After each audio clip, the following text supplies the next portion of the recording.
প্রেমের মতন পবিত্র একটা বিষয়, এটাকে আপনার ফালতু মনে হয়? বেশ সিরিয়াস চরিত্র অথচ মজার, এমন সম্মিলন সচরাচর ঘটে না। যেমন ঘটনা নিয়ে আসছে ঈদে হাজির হচ্ছেন সময়ের অন্যতম জনপ্রিয় জুটি তৌসিফ মাহবুব ও তানজিন সায়ানা তটিনী। তাদের নিয়ে ইমরোজ শাওন নির্মাণ করেছেন সিএমভির ঈদ স্পেশাল নাটক ব্রেকিং নিউজ।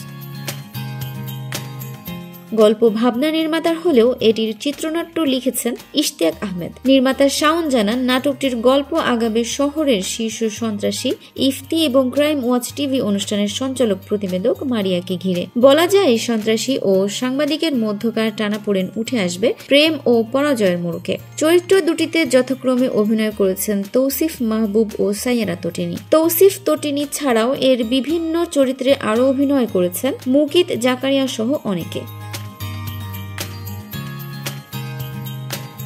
প্রযোজক এসকে শাহিদ আলী পাপ্পু জানান, ব্রেকিং নিউজ সহ রোজার ঈদে সিএমভির ব্যানারে মুক্তি পাচ্ছে 20টি বিশেষ নাটক, যা প্রতিষ্ঠানটির ইউটিউব চ্যানেলে ধারাবাহিকভাবে উন্মুক্ত হবে চাঁদ রাত থেকে। সো ভিউয়ার্স, ভিডিওটি ভালো লাগলে লাইক, কমেন্ট, শেয়ার করে আমাদের সাথে থাকবেন। আর এখনো যারা চ্যানেলটি সাবস্ক্রাইব করেননি তারা অবশ্যই চ্যানেলটি সাবস্ক্রাইব করবেন। কথা এন্টারটেইনমেন্ট, আমি আরিফিন ফারাহ।